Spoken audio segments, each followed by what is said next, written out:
நாங்கள் எங்களில் பெரும்பாலானவர்கள் உண்மையான சில விடயங்களை அறியாமையின் காரணமாக தொடர்ச்சியாக நாங்கள் இந்த உணவு முறைகள் அதே போன்று இந்த நோய் தொடர்பான விடயங்களில் தெளிவின்மை காரணமாக நாங்கள் நோய்வாய்ப்பட்டு கொண்டிருக்கின்றோம்.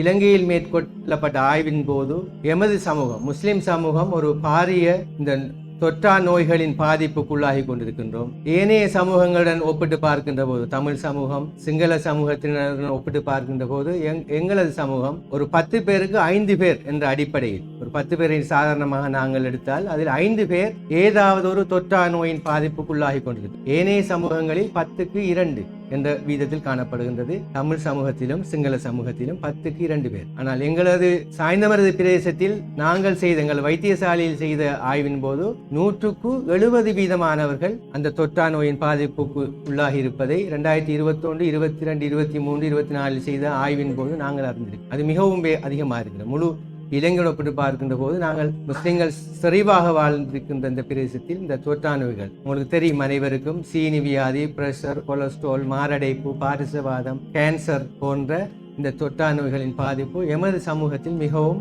அதிகமாக காணப்படுகிறது. அது இப்போ உங்களுக்கு ஒருத்தருக்கு உங்களோட ஃபேமிலிக்குள்ள ஒரு ஆள் 2 பேர் இருக்கும். ஆனால் எங்களுக்கிட்ட வருகின்ற போது சிலருக்கு இந்த தொற்றா நோய்கள் இருக்கிறது காட்டிக்கொள்ளாமக்கு மறைத்து மருந்து செய்கிறார்களெல்லாம் இருக்கும். களம்புக்கு போய் மருந்து செய்வோம், ஊரில் போனால் தெரிய வரும், ஹாஸ்பிட்டலுக்கு போனால் தெரிய வரும் சொல்லி தெரியாமக்கு நாங்கள் பலர் அந்த மிச்சம் இளம் வயதினர் கிட்டத்தட்ட 35 வயது 34 வயதெல்லாம் இந்த சீனி வருத்தம், ப்ரெஷர்னு சொல்லி நாங்கள் பாதிப்புக்குள்ளாகி கொண்டோம். இப்போ அந்த அடிப்படையில் தான் எனக்கு இந்த கடந்த காலங்களில் நான் அதிகமாக இந்த விழிப்புணர்வுகளை செய்து கொண்டிருக்கின்றேன். ஏனென்றால் நாங்கள் வைத்தியம் செய்கின்ற போது அதிகமானவர் கேட்பார்கள், இதை சாப்பிடக்கூடாதா, இதில் சீனி இருக்கிறதா, இதை சாப்பிட்டா ப்ரெஷர் கூடுமா சொல்லி தெளிவில்லாமல் இருக்கின்ற வீதம் மிகவும் அதிகமாக இருக்கு. அந்த வகையில் ஒரு தெளிவை ஏற்படுத்த வேண்டியது நான் எனக்கு அல்லாஹ் தாலா தந்த இந்த நியமத் வைத்தியராக்கினது.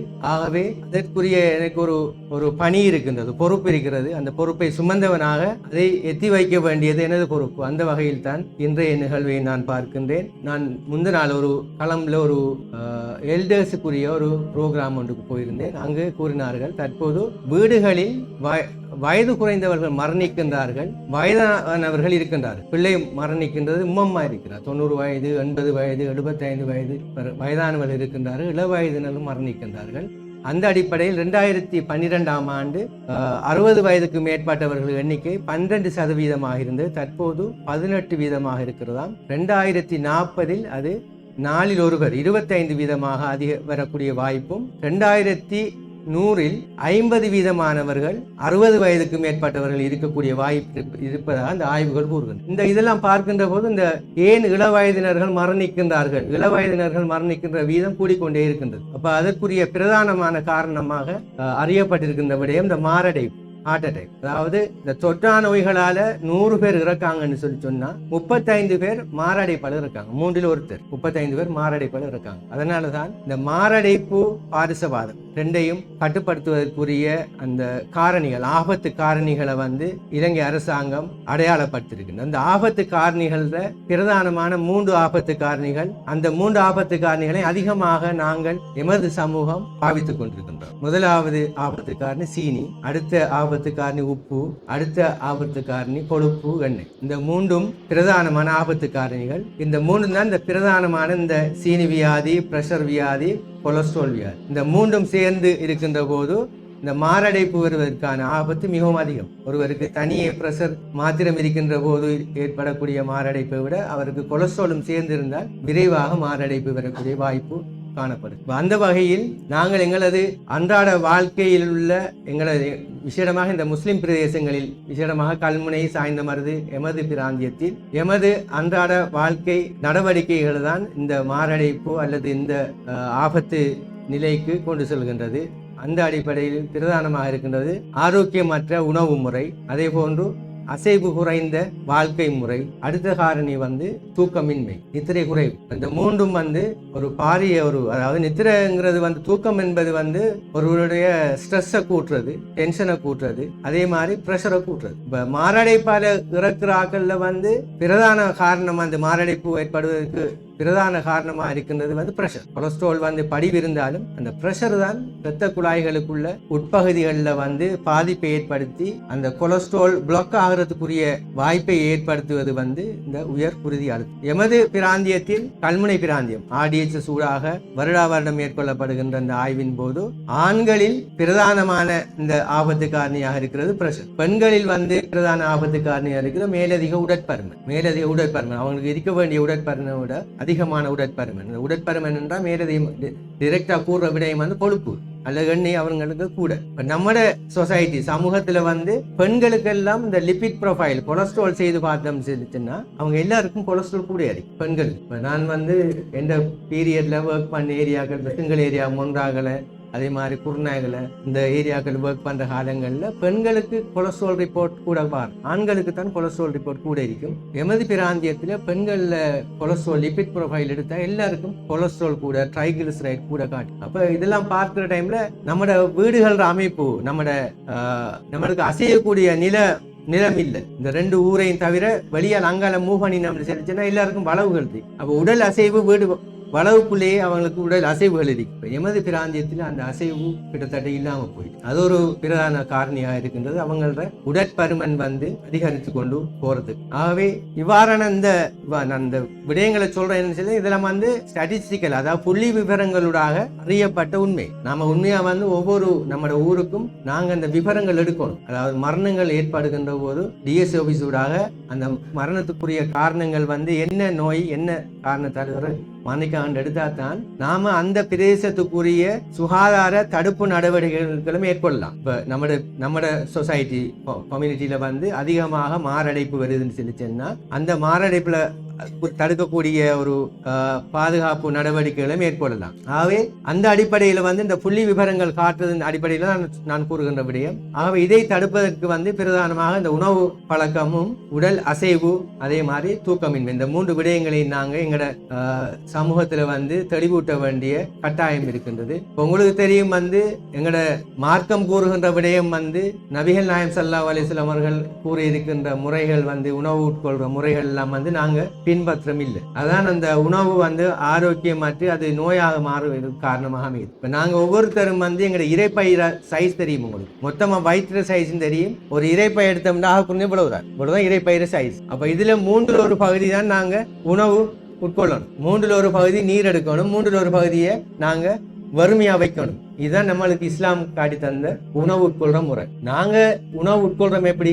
வயிறு நிறைய சாப்பிட்டு ஏழாம இருந்தாலும் கூட அதுக்கு அங்காலையும் இருக்கிற உணவையும் சாப்பிட்றோம். அதுக்கு மேல யோகட் சாப்பிட்றோம், அதுக்கு மேல பழம் சாப்பிட்றோம், அதுக்கு மேல வட்டலப்பம் சாப்பிட்றோம். அது அந்த இடைவெளி வைக்கிறல, நீர் குடிக்கிறதுக்கு கூட இடைவெளி வைக்கிறது. அப்ப இது ஒரு பிரதான காரணம். எங்களோட உணவு உட்கொள்ற அளவு கூட ஆன்மீக ரீதியாகவும் மார்க்க அறிஞர்கள் கூறுற விடயம் என்னன்னு சொல்லிச்சேன்னா எங்களோட ஆன்மீக ரீதியாக எங்களை வளர்க்குறேன்னு சொல்லிச்சேன்னா எங்களோட உடல் வந்து சற்று நலிவாக இருக்கக்குள்ள ஆன்மீகத்தன்மை கூடும் சொல்றாங்க. எல்லாம் நிறைவாக இருக்கிற டைம்ல வயிறும் ஃபுல்லா நிறைந்து நாங்க வந்து மகிழ்ச்சியாக இருக்கிற டைம்ல வந்து ஆன்மீகம் வந்து எங்களுக்கிட்ட வளர்க்கப்படுற வீதம் குறையிறன்னு சொல்லி நான் மன்சூர் அந்த ஒரு பயானை கேட்டேன்னா அதுல அவர் கூறுற டைம்ல நாங்க ஒரு நோன்பு காலத்துல எங்களுக்கு இபாதத் செய்கிற டைம்ல அது கடும் உருக்கமாக இருக்கும் சொல்றாங்க. இப்ப நாங்க வயிறு முட்டை எங்களோட உணவு முறைகள் வந்து இப்படி சாப்பிட்ற டைம்ல நம்ம எப்படி நம்மட ஆன்மீக பக்குவம் அல்லது ஆன்மீகம் எங்கள்கிட்ட வளரப்போகுது. ஆகவே எங்களோட உணவு முதலாவது நாங்க உணவு உட்கொள்ற அளவை நாங்க குறைக்கணும், எல்லாரும் வீட்டுல குறைக்கணும். அதாவது இப்ப நம்ம சிறிய பிள்ளைகள் தான் வளர்றதுக்குரிய உணவுகள் சாப்பிடணும். நாங்க எல்லாரும் வந்து எல்லா எங்களோட உடல் உறுப்புகளும் வளர்ந்து முடிஞ்சு இனி வந்து வளர்றதுக்கு எங்களோட உடல் உறுப்புகள்ல பார்ட்ஸ்கள் இல்லை, எல்லாம் இதே சைஸ் தான். மூக்கு காது கை கால் எல்லாம் இதே சைஸ் தான். இதுக்கு மேல நாங்க வளர்ற அளவுக்கு சாப்பிட்டோம்னு சொல்லிச்சோன்னா அந்த உணவெல்லாம் எங்க போகுது? ஈரல் முதலாவது உறுப்பு வந்து நாங்க உட்கொள்ற உணவெல்லாம் முதலாவது போற இடம் வந்து ஈரல். இப்ப நோன்பு காலங்கள்ல ஈரல்ல இருக்கிற எல்லா படியும் கரையக்கூடிய காலம். நோன்பு காலங்கள்ல நாங்க ஃபாஸ்டிங்னு சொல்றோம். அதாவது பசிச்சிருக்கிற டைம்ல வந்து எங்களோட உடம்புல குளுக்காகோனுங்கிற ஒரு ஹோமோனும் கோர்டிசோலுங்கிற ஒரு ஹோமோனும் கூடும், சுரப்பு கூடும். அதுல வேலை என்னன்னு சொல்லி அந்த 2 ஹோமோனோட வேலை என்னன்னு சொல்லி சொன்னா உடம்புல இருக்கிற படிவுகளை உடைக்கிறது. இப்போ கொழுப்பு படிவு இருந்தா கொழுப்பை உடைச்சி சக்தியை தார. குளுக்கோஸுங்கிற சாமான் கார்போஹைட்ரேட் நம்ம மாப்பொருள் சாப்பிட்றோம் தானே, சோறு இடியாப்பம் ரொட்டி பிட்டு அப்படி அந்த உணவெல்லாம் ஈரல்ல கிளைகோஜன் சொல்லி சேமிக்கப்படும். உடைக்கப்படும். அப்ப அந்த கிளைகோஜன் எல்லாம் இந்த குளுக்காகோனுங்கிற ஹோமானால உடைக்கப்பட்டு சக்தி வரும். அப்ப சக்தியை தாரத்துக்குரிய எல்லாம் எங்களோட உடல்ல வந்து சேமிக்கப்பட்டிருக்கு, சேமிப்புகள் இருக்கு. அந்த சேமிப்பு அதிகமாக போற டைம்ல தான் எங்களுக்கு பாதிப்புகள் ஏற்படுது. அப்ப அதுல வந்து பாருங்க, இப்ப வந்து இந்த ஃபெட்டி லிவர்னு சொல்லி ஒன்று கதைக்காங்க, ஈரல்ல வந்து கொழுப்பு அடைக்கிறோம். அது வந்து எல்லாருக்கும் கிரேட் 2 கிரேட் 3 ஃபெட்டி லிவர் இருக்கு. நம்ம முஸ்லிம் கம்யூனிட்டியில வந்து எல்லாருக்கும் நீங்க போய் ஸ்கேன் பண்ணி பாருங்க, grade 2 fatty liver, 3 fatty liver. 5வது கிரேட் 5ங்கிறது ஈரல் ஃபெயிலியர். ஈரல் ஃபெயிலியர்னா இறப்பு தான். ஈரல் ஃபெயிலியர் இருந்தா ஒருவருக்கு இறப்பு தான்.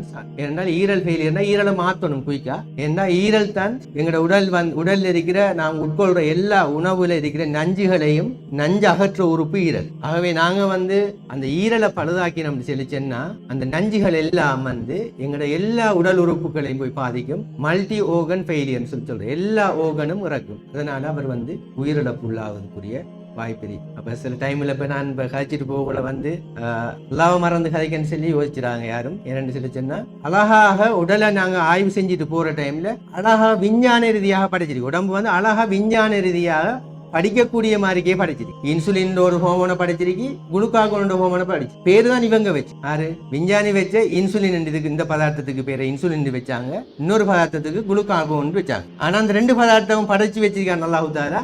இன்சுலின் என்ன செய்யுது, சாப்பிடுற குளுக்கோஸை, நம்ம சாப்பிட்ற உணவில் இருக்கிற குளுக்கோஸை கலங்களுக்குள்ள அனுப்பி எங்களுக்கு சக்தியை தருது இன்சுலின். குளுக்காகோனுங்கிற சாமான் செல்லுச்சுன்னா மேலதிகமாக இருக்கிற குளுக்கோஸை கொண்டு ஈரல்ல சேமிக்குது. தேவைப்படுற டைம்ல திருப்பி அந்த கிளைகோஜன் குளுக்கோஸை வந்து சக்தியை தாரு. இது அழகா படைச்சிருக்கு. இப்போ இதை ஆய்வு செஞ்சுட்டு போற விஞ்ஞானி தான் இஸ்லாத்துக்கு வரான். என்ன அப்படி எல்லாம் போகக்குள்ள இதெல்லாம் நம்ம தேட சாமான் இருக்காங்க உள்ளுக்கு. அப்ப அழகாக நம்மளோட உடம்பு, நான் உடம்பை பத்தி அதே மாதிரி உலகம் எல்லாம் படைக்கப்பட்டிருக்கிறது, விஞ்ஞான ரீதியாக படிக்கப்பட்டிருக்கு.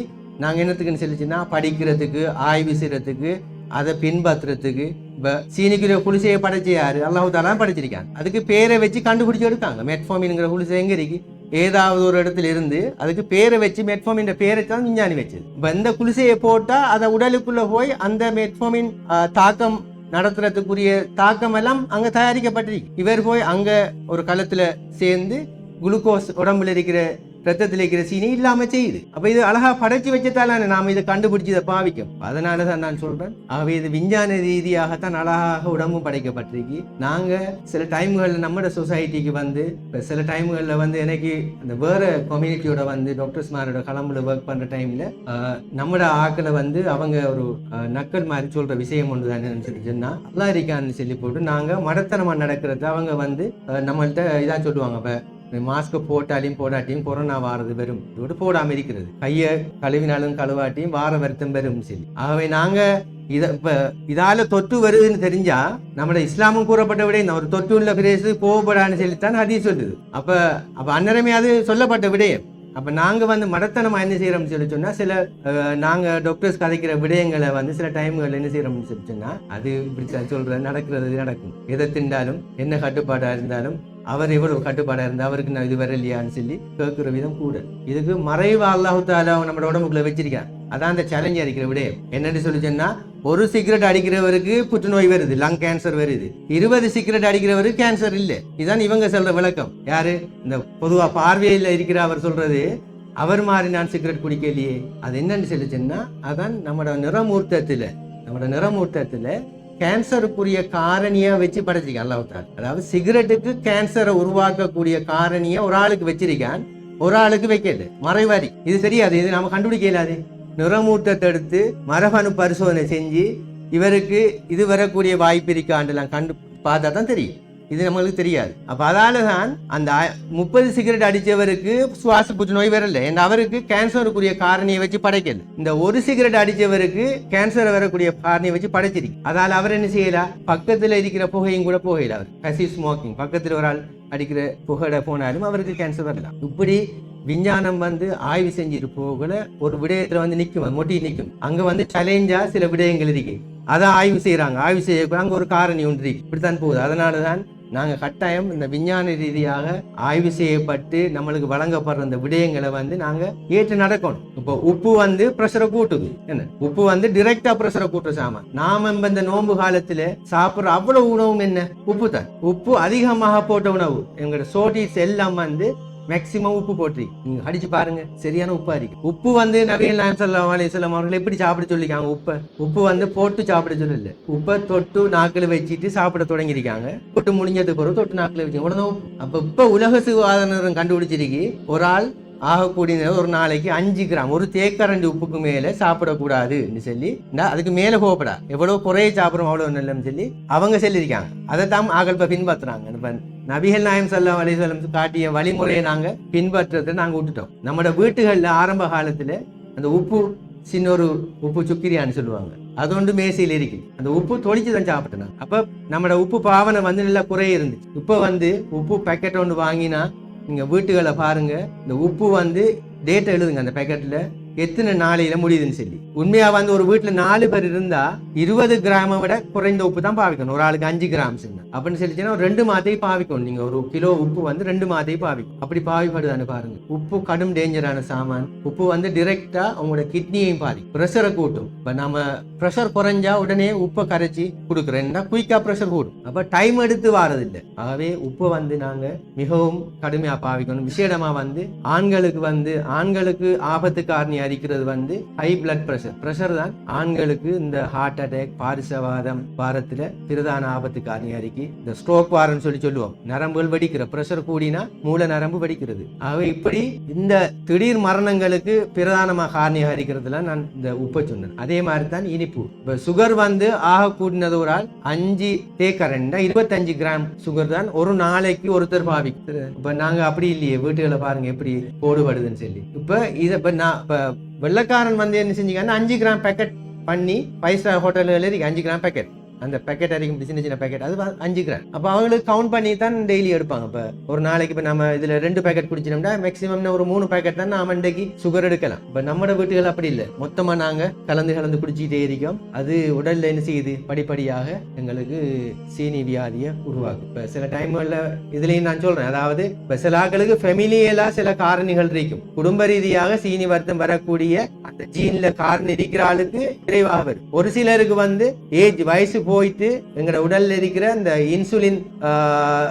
இன்சுலினுக்குரிய அந்த ரிசப்டர் சொல்லுவாங்க, அது வந்து களைப்படைஞ்சி போகக்குள்ள அந்த இன்சுலின் வேலை செய்யாது. அப்படி வரக்குள்ள அவங்களுக்கு சாப்பிடுற உணவுகள் இருக்கிற குளுக்கோஸ் எல்லாம் வந்து பிளட்ல நிக்க தொடங்கும். அதான் சீனின்னு சொல்றது. அப்ப சுகரை பத்தி நான் சில விஷயங்கள் சொல்லுவேன். என்ன கொமனா வந்து சுகர் அதிகமான பேருக்கு இருக்கு. சுகர்காரர்கள் சொல்லுவாங்க எனக்கு கடுமையா பசிக்கிற சருமா, சுகர்காரர்கள் கடுமையா பசிக்கும். அது என்னன்னு சொல்லுச்சு, அவங்களுக்கு 350-400 பிளட்ல சீனி இருக்கும், ஆனா கடுமையா பசிக்கும். அது என்னன்னு சொல்லுச்சுன்னா அவங்களோட கலங்கள் வந்து சீனி இல்லாம இருக்கு. அவங்களோட கலங்கள், இப்ப தசை கலங்கள், மூளை கலங்கள், உடம்புல இருக்கிற எல்லா கலங்களுக்குள்ளேயும் வந்து அந்த சீனி போகுது இல்லை. அதான் சீனிங்கிறது. சீனி வியாதிங்கிறன்னு சொல்லிச்சுன்னா அந்த இன்சுலின் தான் ஒரு ஆள்ற சீனிய கலங்களுக்குள்ள அனுப்புறது. அப்ப இன்சுலின் குறைவாக இருந்தால் அல்லது இருக்கு இன்சுலின் அது வந்து எஃபெக்டிவ் இல்லை, திறன் அற்ற இன்சுலின் உடம்புல இருக்கிறது, அல்லது செயல் இழந்துட்டு அந்த இன்சுலின். அப்ப நாங்க சாப்பிட்ற உணவெல்லாம் அப்படியே பிளட்லயே ஏறிக்கும், கலங்களுக்குள்ள போகுது. அதால என்ன செய்யும், கலங்களுக்கு சாப்பாடு தேவை, கலங்களுக்கு கலோரி வேணும், எனர்ஜி வேணும், அதான் அந்த பசிவார். அப்ப அதை வந்து கூட்டுறதுக்கு ஒரு அட்வைஸ் தான் அந்த எக்ஸசைஸிங், உடற்பயிற்சி வந்து அந்த கலங்களுக்குள்ள குளுக்கோஸ் போறதை தூண்டுமா. உடற்பயிற்சி செய்கின்ற போது கலங்கள் சுரிஞ்சி விரிஞ்சி அந்த எக்ஸசைஸ் நடக்கிற நேரங்கள்ல எங்களோட பிளட்ல இருக்கிற குளுக்கோஸ் வந்து கலங்களுக்குள்ள போகும். அதனால எங்களுக்கு அந்த பசி உண்டாகிற வீதம் எல்லாம் குறைஞ்சு கொண்டு போகும். ஆகவே இந்த உடற்பயிற்சிங்கிறது மிகவும் முக்கியமான ஒரு விடயம் வந்து அது மிகவும் அரிதாகி கொண்டு போகுது. எமது பிரதேசத்துல வந்து இந்த மோட்டார் பைக்கிள் பாவனை கடும் கூட. சின்ன வேலைகளுக்கும் நாங்க என்ன செய்யறோம், குயிக்கா மோட்டார் பைக்கிள் தான் எடுக்கும். அதே போல 3 வீல் பெண்களை பொறுத்த வரையில முந்தி நாங்க பழைய காலம் இந்த ஊர் வந்து அகல நீளத்துல 30 வருஷம் 40 வருஷத்துக்கு முதல்ல இருந்த அகல நீளம் தான் ஊர் மொத்தம். ஆனா இப்ப நம்மளுக்கு அது தூரமா காட்டுது, நடக்க சென்னா தூரமா காட்டுது. ஆனா இந்த தூரத்தை முந்தி எப்படி போன, எல்லாரும் நடந்துதான் போனேன். ஆனா இப்ப எங்களுக்கு இப்ப பிள்ளைகளுக்கு எல்லாருக்கும் இது தூரமா காட்டுது. அதால மொத்தமாக எங்களோட உடற்பயிற்சி மிகவும் குறைந்து போனது. அடுத்த ஒரு ஆபத்தாரிக்கு இந்த 3 விடயங்களுக்கு, அதாவது சீனி, பிரஷர், கொலஸ்ட்ரால், இந்த இதை 3ஐயும் உடைக்கிறது தானே உடற்பயிற்சிங்கிறது. இப்ப நாங்க எடுக்கிற உணவுகளை உடைக்கணும், உடைச்சா தான் அந்த போய் படியாது. அதுல வந்து நாங்க இந்த நோன்பு காலம்ங்கிறது 30 நாட்களும் வந்து எங்களோட உடல்ல இருக்கிற இந்த மேலதிக படிவுகளை வந்து உடைச்சி அந்த படிவுகளை கரைக்கக்கூடியதாக நாங்க மாத்திரன்னு சொல்லிச்சேன்னா நாங்க உள்ளெடுக்கிற அந்த கலோரி வந்து எங்களுக்கு தேவையான கலோரியை விட குறைய எடுத்தா தான் இது கரையும். நீங்க நிறுத்து பார்க்கலாம். நோன்பு முதலாவது ஆண்டுக்கும் நோன்பு முடிஞ்சதுக்கு பிறகு 30 நாளைக்கு பிறகு உடல் நிறைய நிறுத்து பாருங்க. உங்களோட உடல் நிறையில குறைவு ஏற்படலைன்னு சொல்லிச்சுன்னா நீங்கள் வந்து சரியான முறையில் அந்த உணவுகளை எடுக்கல, அதிகமாக எடுத்துறீங்க கலோரி, அப்போ அங்கே ஒன்றும் உடையாது, அங்கே உள்ளுக்கும் சேர்ந்து தான் இருக்கு. ஆகவே இந்த உடற்பயிற்சியும் மிகவும் முக்கியமான விடயம். நாங்கள் எங்களோட உடற்பயிற்சி அந்த சைக்கிள் ஓடுறது, இப்போ ஆண்களை பொறுத்தவரை வந்து இந்த புஷ் பைக்கில் பாவிங்க. அவசர தேவைகளுக்காக நாங்கள் இந்த மோட்டர் பைக்கில் பாவிச்சாலும் மற்ற நார்மலான எங்களோட வேலைகளுக்கு வந்து புஷ் பைக்கை ஸ்டார்ட் பண்ணுங்க. நான் கிட்டத்தில் போன 2 வீக்ஸுக்கு முதல்ல என் மகனை கூட்டிட்டு நான் வந்து ஜஃப்னாக்கு போனேன். நான் அப்போ ஒரு கிளாஸ்ல சேர்க்கறதுக்கு போனால் அங்கே வந்து ஒரு டியூஷன் சென்டர் சயின்ஸ் வேர்ல்டுன்னு போட்டு அதுலேருந்து பிள்ளைகள் வருது. அங்கே வந்து ஒரு 3/4 பிள்ளைகள் நடதான். கிளாஸ் முடிஞ்சா அந்த கிளாஸ் A லெவல் பிள்ளைகள் நடந்து வருது. ஒரு கொஞ்சம் தான் பைசிக்கலை கண்டன் புஷ் பைக்கில், மற்ற எல்லாம் நடதான். கிளாஸுக்கு போயிட்டு விட்ட போகுது கிளாஸ். அப்போ அந்த நடையும் சின்ன நடையில் அந்த ஃபாஸ்டான போக் ஆடி போகிறதும் இல்லை. இப்போ கடும் ஷோக்காக இருந்துச்சு. அந்த வாகனங்கள் மோட்டர் பைக்கில் எல்லாம் குறைய, ஜஃப்னாவில் வந்து மோட்டர் பைக்கில் ஓடிக்கிறது எல்லாம் குறைய, ஆக்கள் நடையும் மற்ற சைக்கிள் தான். அப்போ இப்படி அந்த பெரியாக்கள் சைக்கிள் மற்றது. அவை நாங்கள் வந்து இப்போ நம்ம வந்து அது ஒரு ஒரு பெருமையாகவோ அல்லது இதாக எடுக்கக்கூடாது. இல்லைன்னா நாங்கள் அதை ஒரு ப்ராக்டிஸாக எடுக்கணும். இப்போ நாங்கள் ஒரு டீம் வந்து ரவுஃபல் அமெரிக்கம் சைக்கிள் ஓடுறோம். என்னன்னு சொல்லிச்சுன்னா நாங்கள் மற்ற ஆக்களுக்கு ஓட வைக்கணும்னு தான் ஓடுறோம், வேற ஒரு நோக்கமும் இல்லை. யாருனால இப்போ நாங்கள் எல்லாம் ஓடுறோம் தானே, எல்லாரும் ஓடுவோம். சரி, இப்போ சில முக்கியமான ஒரு பெரிய இதில் இருக்கிறார்கள், ஒரு வசதி படித்தவர்களும் அது எல்லாரும் வந்து அந்த பைசிக்கிள்கள் ஓட துவங்கினா நார்மல் டீமும் ஓட தொடங்கும். இல்லாட்டி வந்து அதை கொஞ்சம் அந்த வித்தியாசமாக நினைக்கிறதான் மேலாமே. இப்போ புஷ் பைக்கில் நாங்கள் எடுக்கணும், வாக் பண்ணணும், நடக்கிறது. மற்றது தொழுகைங்கிறது ஒரு அடுத்த உடற்பயிற்சி. இப்போ 5 நேர தொழுகையோட முன்பின் வார சுண்ணத்து தொழுகையெல்லாம் சேர்த்தோம் சொன்னா முழு உடற்பயிற்சியும் அதுல வந்துடும். உங்களோட உடல் உறுப்புகளுக்குரிய அவ்வளவு பயிற்சியும் அதில் இருக்கு. அது ஒரு முக்கியமான ஒரு விடயம் உடற்பயிற்சிங்கிறது. ஆகவே உடற்பயிற்சியை நான் கட்டாயம் சேர்த்து கொள்ளணும். அது இல்லைன்னு சொல்லிச்சுன்னா ஒரு பாரிய ஒரு அபாயகரமான ஒரு நிலைக்கு நம்மளோட சமூகம் போகும். ஏன்னா நாங்க மிகவும் ஒரு உழைக்கிற சமூகமா இருக்கோம். நாங்க அதிகமாக எங்களோட சமூகம் வந்து தேடி அதுகளை கொண்டு போய் என்ன செய்யறோம்னு சொல்லிச்சேன்னா மெடிக்கலுக்கு செலவழிக்கிற விதம் கூட. பிரைவேட் ஹாஸ்பிட்டல்களில் போனோம்னு சொல்லிச்சேன்னா நம்மளோட சொசைட்டி ஆக்கள் வந்து அதிகமாக அந்த சிகிச்சைக்கு நிற்கிறது கூட. இப்போ நம்ம பிரதேசத்துல தான் இந்த ஹாஸ்பிட்டல்ஸும் கூட. இப்போ மினிஸ்ட்ரிக்கு போனால் மினிஸ்ட்ரியில் வந்து மீட்டிங்களை கேட்கறது. நம்ம கல்முனையில் வந்து 7 பேஸ் ஹாஸ்பிட்டல், கல்முனை பிராந்தியத்தில் 7 பேஸ் ஹாஸ்பிட்டல் சரியா, மொத்தம் 26 ஹாஸ்பிட்டல் கல்முனைக்கு மட்டும். அப்போ ஒன்று செறிவா வாழ்றதும் ஒரு காரணமாக இருந்தாலும் நோயாளிகள் எண்ணிக்கையும் கூட ஒவ்வொரு ஹாஸ்பிட்டல் நிறைஞ்சிட்டு தான் இருக்கு நோயாளிகள். ஆகவே நோய்கள் எண்ணிக்கை கூடிக்கொண்டு போகுது. ஆகவே நாங்கள் கட்டாயம் இந்த உடற்பயிற்சியை சேர்த்துக்கொள்ளணும். மற்ற முக்கியமான விடயம் இந்த இளம் சந்ததியினருக்குரிய விடயம் தான். இப்போ இரவை அல்லாஹ் நமக்கு ஒரு போர்வையாகத்தான் ஆக்கியிருக்காங்க. இரவன் வஜால் நல்லையில லிபாசாங்கிறது ஒரு போர்வை. அந்த இரவு உங்களுக்கு ஒரு போர்வையாக மாற்றப்பட்டு, போர்வை ஒரு கவசம், ஒரு கவசம் நம்மளை பாதுகாக்கிறதுக்கு தான் இந்த இரவு அல்லாஹ் தஆலா படைச்சிருக்கான். ஆனா இப்ப இரவை நாம என்ன செஞ்சிருக்கோம், பகலாக்கிருக்கோம். யாரு இப்ப இரவில தூங்குறாங்க? இப்ப இரவில 9 மணிலிருந்து 2 மணி வரை இது ஆய்வு. நம்ம மூளையில இந்த கூம்புரு சுரப்பின்னு ஒரு சுரப்பி இருக்கு. இந்த சுரப்பி மெலட்டோனின் சொல்லி ஒரு ஹோமோனை சுரப்பி. அந்த மெலட்டோனின் ஹோமோனை நீங்க நெட்ல தேடி பாருங்க, இவர் என்னன்னு சொல்லி. இந்த மெலட்டோனின் ஹோமோன் தான் முழு ஒரு ஆளை, அதாவது இன்டர்னல் கிளாக்னு சொல்றாங்க, உள்ளுக்கு இருக்கிற ஒரு கடிகாரமா. என்னென்ன டைமுக்கு என்னென்ன உடம்புல செயற்பாடுகள் நடக்கணும்னு சொல்லி ரெகுலேட் பண்றவர் தான் இந்த மெலட்டோனிங்கிறவர். எத்தனை மணிக்கு நீங்க தூங்கணும், எத்தனை மணிக்கு முடிக்கணும், எத்தனை மணிக்கு இந்த ஹோமோன்ஸ் இருக்கணும், எத்தனை மணிக்கு இந்த செயற்பாடு இயங்கணும், எவ்வளவு நேரத்துக்கு இது இயங்கணுங்கிற எல்லாத்தையும் ரெகுலேட் பண்றவர் மெலட்டோனின். இவர் சுரக்கிற நேரம் தூக்கத்திலாம் சுரக்கும். இது 9 மணி சரி, இரவு 9 மணி இருந்து 2 மணிக்குள்ளதான் அதிகமாக சுரக்குமா. இந்த நேரம் தான் நபிகள் நாயகம் ஸல்லல்லாஹு அலைஹி வஸல்லம் அவர்கள் தூங்கின நேரம் சொல்றாங்க. ஏழியா இஷா தொழுது முடிஞ்ச உடனே ஏழியா தூங்கிடுவாங்களாம். நடுநிசில ஒலிம்பியனா 2 மணிக்கு பிறகு தூங்குறதால நம்மளுக்கு உடலியல் ரீதியாக எந்த ஒரு நன்மையும் இல்லை 2 மணிக்கு பிறகு தூங்குறதா. ஆகவே அந்த முந்தின தூக்கம் ஆக முக்கியம். ரவுஃப் வந்து ஏழியா தூங்கிடுவார். கோல் அடித்தாலும் 9 மணி கோல் அடிச்சா ஆள் தூக்கம். அவர்கிட்ட அந்த பழக்க முடியும் நான் கண்டுபிடிச்சது. ஆகவே இப்படி வந்து அந்த தூக்கம் வந்து நம்மட இந்த இளம் சந்ததியினர் வந்து தூங்குறாங்க இத்தனை மணிக்கு, 1 மணி 2 மணி இரவைக்கெல்லாம் அப்படியே பறக்காங்க பைக் எடுத்துட்டு. இப்போ ப்ரெஷருங்கிறதுல அந்த ரெகுலேட் பண்ற அந்த அவர் அப்படியே நாட்கள் வந்து இந்த மெலட்டோனின் ஹோமோன் அவங்களோட பிளட்ல குறையிருக்கு. அந்த லேட்டா தூங்குற ஆக்களுக்கெல்லாம் இந்த மெலட்டோனின் ஹோமோன் வந்து குறையிருக்கு. அப்படி குறையிருக்கிறார்கள் கடும் டென்ஷன் அடிப்பாங்க, கடுமையா கோபம் வரும், பதட்டம் அடிப்பாங்க, ப்ரெஷர் கூடும். இப்படி அவங்க வந்து கண்ட்ரோல் பண்ண இயலாத ஒரு ஆக்களா மாறுவாங்க. ரெகுலேட் பண்ணல, ரெகுலேட்டர் அவுட். அதான் இப்ப நாம அடுத்ததா எதிர்கொள்ற பெரிய ஒரு பிரச்சனை இந்த நம்மட இளம் சந்ததியினர். ஆகவே இது வந்து நான் பல ப்ரோக்ராம்லையும் சொல்லியிருக்கேன். ஏர்லியா தூங்குறது எங்கட லைஃப்ல எடுக்கணும், எடுத்தா எங்கட ப்ரெஷர் கொண்டு வருவோம். இதை ப்ராக்டிஸ்ல எடுத்து பாருங்க. இப்போ ஏர்லியா தூங்குறேன்னா உங்களோட இரவு சாப்பாடு எத்தனை மணி சாப்பிடன்றதும் அடுத்ததும் நபிகள் நாயகம் ஸல்லல்லாஹு அலைஹி வஸல்லம் அவர்களோட வாழ்க்கை முறை. மகரிபோட அவங்க இரவு சாப்பாடு சாப்பிடுவாங்க. மகரிபுக்கு பிந்தி வார டைமில் சஹாபாக்கள் கேட்ட டைமில் சொல்லியிருக்காங்க, நான் மனைவியோட சமைச்சு நின்றதுல இரவு சாப்பாடு ப்ரிப்பேர் பண்ணதில் நேரம் போயிட்டு சொல்லியிருக்காங்க. அப்போ ஏர்லியாக சாப்பிட்டா இப்போ உணவு சமைப்பாட்டுக்கு வந்து எப்படியும் 2:30 மணித்தியாலும் 3 மணித்தியாலும் தேவை.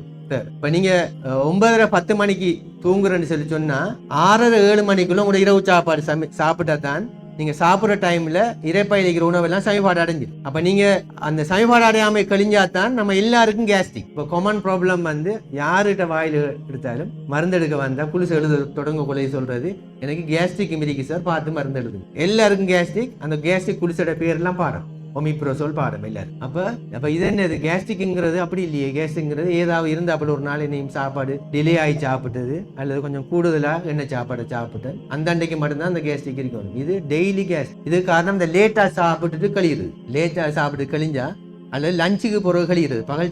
பகல் சாப்பாடு இல்லை. நபிகள் நாயகம் ஸல்லல்லாஹு அலைஹி வஸல்லம் அவர்கள் வந்து 2 நேரம் தான் சாப்பிட்டுக்காங்க, காலை சாப்பாடும் மகரி சாப்பாடு. லஞ்ச் பகல் சாப்பாடுங்கிறது இல்லை. நாம சாப்பிட்ற மெயின் சாப்பாடு பகல் சாப்பிட்டு முடி என்ன நடக்குது? தூக்கம் கொண்டு வருது, கழிஞ்ச அந்த உணவாவிடம் எங்க வருது? இஞ்சா வருது. அப்ப தொண்டைக்குள்ள சளி அதிகமான பேர் வந்து சொல்லுவாங்க, சளி சார் கச்சரியான சளி. எங்க சளி? மூக்குலையா இல்லை, தடுமல் இருக்கா இல்ல, தும்மல் இருக்கா இல்ல, தொண்டைக்குள்ள சளி. அது சளி இல்ல. சளிங்கிற ஒரு ஆளுக்கு தடுமலாக்கி தும்மலாக்கி வாருதான் சளி. தொண்டைக்குள்ள இருக்கிறது உமிழ் நீர் சுரப்பு சரியானே, இறைப்பயிர ஜூஸ், அதுகள் தான் தொண்டைக்குள்ள சளி மாறி வலுவரிக்கிறது. அது வந்து கூட ஆருக்கு வருதுன்னு சொல்லிச்சேன்னா சாப்பிட்டு உடனே கழிகிறார்கள். சாப்பிட்டு போட்டு சாயிறாக்களுக்கு எல்லாம் அந்த இஞ்சாம்பர். அப்போ அவங்க சளின்னு மருந்தெடுக்க வாருது. கேஸ்ட்ரிக் ஜூஸ் வந்து மேல இறைப்பையில் இருக்கிற அமிலம் வந்து ஒரு 1 அமிலம், ஹைட்ரோகுளோரிக் அமிலம் சொல்லி ஒரு 1 அமிலம். அது அல்லாஹ் தஆலா ஏன் வச்சு படைச்சிக்கான்னு சொல்லிச்சேன்னா நாம சாப்பிட்ற உணவு சாஃப்ட் ஆக்கி மென்மையாக்குது. நம்ம இறைச்சிக்கு வினாகிரி ஊத்துறோம் தானே, சிட்ரிக் ஆசிட்டை ஊற்றி என்ன புளியெல்லாம் ஊத்துற ஒரு இறைச்சி சாஃப்ட் ஆக்குறதுக்கு. அப்போ இயல்பாகவே இறைப்பையில அமிலத்தை வச்சு படைச்சிருக்கு. நம்ம சாப்பிட்ற உணவு போனோட அது சாஃப்ட் ஆக்கி கொடுத்தா தான் எங்களோட சமிபாட்டு நொதியங்கள் எல்லாம் அந்த உணவை லேசா சமிபாடு அடைய செய்யும். அப்ப அந்த அமிலம் என்ன செய்ய மேல வரும் நீங்க சாப்பிட்ட உடனே கழிஞ்சா. ஆகவே எல்லாருக்கும் அந்த கேஸ்ட்ரிக் வருது. ஆகவே தான் எங்களோட தூக்கத்தை தானே சொல்றேன். அதாவது ஏர்லியா தூக்குறேன்னு சொல்லி சொன்னா அப்ப எங்களோட உணவும் வந்து ஏர்லியா வரணும். மகரிப் டைமோட நம்ம இரவு சாப்பாடு எடுத்தோம்னு சொல்லிச்சுன்னா ஒரு 10 மணிக்கு தூங்கினா எங்களோட தஹஜ்ஜுத் தொழுகை, சுபஹ் தொழுகை எல்லாம் ஆர்கனைஸ் ஆகும். இதை பிராக்டிஸ்ல வாழ்க்கையில் எடுத்து பாருங்க, அழகா போகும். எங்களோட உடம்பு வந்து சரியான காமா இருக்கும், சரியான கூலா இருக்கும், கோபம் வராது, டென்ஷன் வராது, கடும் எல்லா சிஸ்டமும் வேலை செய்யும். இந்த நான் சொன்ன இந்த மெலட்டோனின்ங்கிற ஹார்மோன் கூட பிளட்ல வந்துட்டுண்டா நீங்க கடும் ஒரு ஆர்கனைஸ்டா எல்லா ஒர்க்கும் போகும். இதை எங்களோட வாழ்க்கையில கட்டாயம் கடைபிடிக்கணும். இந்த கேட்டு வேற ஏதாவது உங்களுக்கு ஏதாவது கேள்வி பதிலுக்கு ஒரு கொஞ்ச நேரத்தை தாரன், ஏதாவது கேட்கறதா கேளுங்க, இல்லைன்னு சொல்லிச்சோம் நாங்க இதை நிறைவு செய்யலாம். ஏதாவது சந்தேகங்கள் இருக்கா? இஸ்லாம் அதாவது தேங்காய் எண்ணெய் வந்து இப்ப நாம உணவு சமைக்கிறதுல வந்து பொரிக்கிறேன்னு சொல்லிச்சேன்னா தேங்காய் எண்ணெய் தான் நெல்லம். தேங்காய் எண்ணெய் சொல்றாங்க வந்து உறுதியான எண்ணெய், எவ்வளவு ஹீட் பண்ணினாலும் அதுல அமைப்பு வந்து மாறுபடாத எண்ணெய். அதுல இருக்கிற பொண்டெல்லாம் வந்து சிங்கிள் பாண்டுன்னு சொல்லி சொல்றது, கெமிஸ்ட்ரி படிச்சாங்க தெரியும். மற்றது வந்து தாவர எண்ணெய்கள், வெஜிடபிள் ஆயில்ஸ் எல்லாம் வந்து மற்ற கார்ன் ஆயில், சோள எண்ணெய், எள்ளு எண்ணெய், ஒலிவ் ஆயில் இதெல்லாம் வந்து டபுள் பாண்ட்ஸ் இருக்கிறது. அது நிரம்பாத கொழுப்பமில எண்ணெய். அது வந்து ஹார்ட்டுக்கு எல்லாம் ஹார்ட் அட்டாக் வராம தடுக்கக்கூடியது. அப்படியான அட்வான்டேஜ் அதுல இருக்கு. ஆனா அதை ஹீட் பண்ணி நம்ம செலுத்தினா, சூடாக்கி நம்ம செலுத்தினா அது கேன்சர் ஆகக்கூடிய வாய்ப்பு இருக்கு. இப்போ பொரிக்கிறதுக்கு நாங்க இந்த எண்ணெய்களை பாவிச்சோம்னு சொல்லிச்சேன்னா அது டிரான்ஸ்ஃபெட்டுங்கிற ஒரு வடிவத்துக்கு மாறுது. இந்த டிரான்ஸ்ஃபெட் தான் நாம் கேன்சரை உருவாக்குறது காரணமாக அமையுது. இதில் நான் கொஞ்சம் அந்த கேன்சரையும் சொல்லிட்டு போறேன். இப்ப 4வது இடத்துக்கு இந்த கேன்சர் வந்திருக்கு, உயிரிழப்பை ஏற்படுத்துறது. முந்தி 10வது இடத்துல இருந்தது. இலங்கையில மரணிக்கிறதுல 10வது இடம் தான் கேன்சர் இருந்துச்சு. இப்ப இந்த லாஸ்ட் 2025 முடிவு வந்து 4வது இடம் மரணிக்கிறார்கள். 4வது காரணியாக இந்த கேன்சர் வந்துச்சு. கேன்சர் கூடிக்கொண்டு போகுது. அதுக்கு பிரதானமான காரணம் சொல்றதுல ஒரு காரணி தான் இந்த உணவுல அதிகமாக பழைய எண்ணெய்கள்ல பொரிக்கப்பட்ட உணவுகள் அல்லது பழுதடைந்த உணவுகளை வந்து சாப்பிடுறது. கொஞ்சம் பழுதடைந்த நாட்பட்ட உணவுகள் அதுகள் வந்து எங்கட பெருங்குடல்ல புற்றுநோய் ஏற்படுத்துறதுக்கு ஏதுவாக அமையுது. ஈரல், பெருங்குடல், அந்த உணவு கால்வாய் சிஸ்டத்துல வந்து கேன்சர் வரது காரணமாக அமையுதுன்னு சொல்லி சொல்றாங்க. ஆகவே நாங்க பொரிக்கிறதுக்கு தேங்காய் எண்ணெய் தான் பாவிக்கணும். இப்ப நம்ம வந்து இப்படித்தானே, இப்ப தேங்காய் எண்ணெய் சுத்தமான தேங்காய் எண்ணெய்ங்கிறது எங்க தேடி எடுக்கிறோங்கிறது எல்லாருக்கும் ஒரு பிரச்சனை. இப்ப நாம சில விடயங்களை வந்து 100% வந்து தேடி கண்டுபிடிச்சி செய்யல. அப்படின்னா நாம தேங்காய் வாங்கி காய வச்சு உருக்கி எண்ணெய் எடுக்கணும்.